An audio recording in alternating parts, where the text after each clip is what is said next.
As you learned in the shift pattern practice, the extended H pattern is limited to 6 gear level positions. You've practiced moving up and down through the gears 1 through 5, the low range gears. To access gears 6 through 10 on a 10-speed truck transmission, you need to use the range selector switch. The range selector switch is designed to allow drivers to access more gears from a limited number of shift lever positions.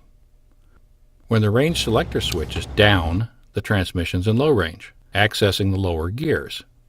When the range selector switch is up, the shift lever moves the transmission through the high range gears. Remember, down low, up high.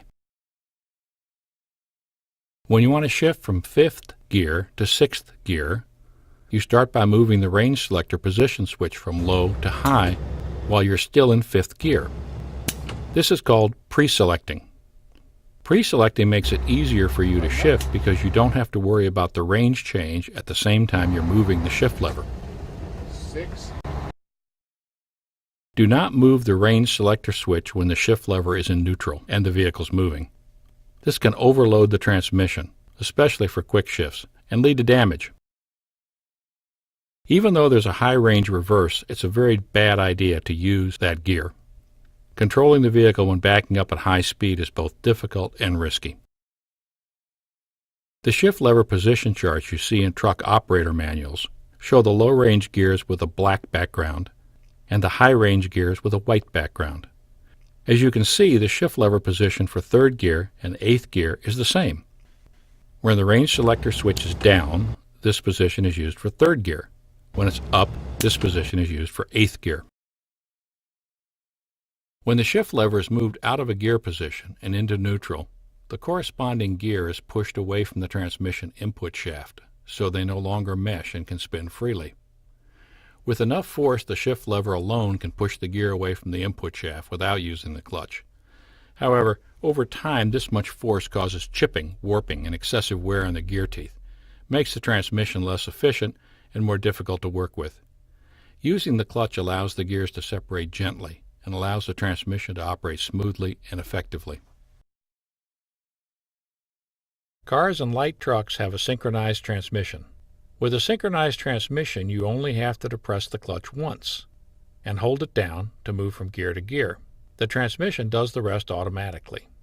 Large trucks generally have non-synchronized transmissions because they weigh much less.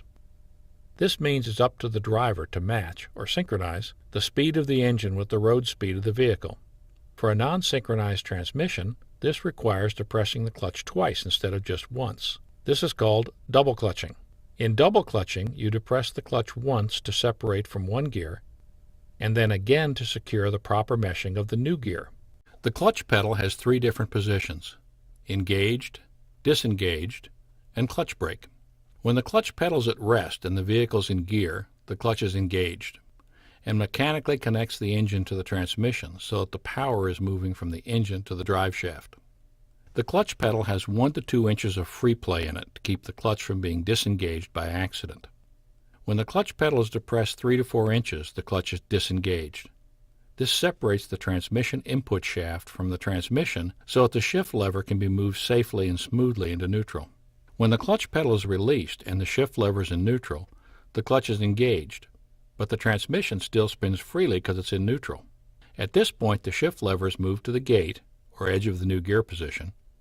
If the engine RPMs and road speeds match, the gears will start to mesh. Then the clutch pedal is depressed again so the clutch is disengaged. Separating the input shaft from the transmission at this point allows the gears to mesh completely. We call this seating the gear. The clutch pedal is now released again, and the clutch is fully engaged with the vehicle in the new gear. The 3rd clutch position is the clutch brake. It should be used only when the vehicle is not moving. It stops the rotation of the input shaft so that it will mesh with the gears in the transmissions that are not moving. If the clutch brake is used when the vehicle is moving, it's virtually impossible to shift properly, and it damages the clutch brake. A common mistake for new drivers is pushing too hard on the clutch pedal and engaging the clutch brake by accident while the vehicle's in motion. In a car, pushing the clutch pedal to the floor when you're shifting is okay. That's the way it's designed to work, but not in a large truck.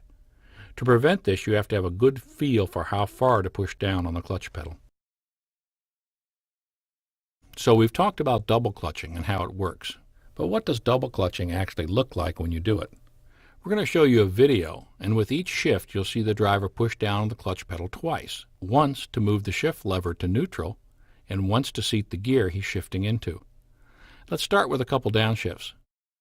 Clutch to neutral, clutch to seat. Clutch to neutral, clutch to seat. Notice how the driver takes his foot off the clutch between shifts. Resting your foot on the clutch is called riding the clutch. Even if you don't push it down past the free play position, and over time it can damage the clutch. It's also a bad habit that can lead to driving mistakes. For upshifting, the timing of a double clutch is much faster. It looks like this: neutral, seat, neutral, seat, neutral, seat. Now that you've seen it happen, let's give it a try.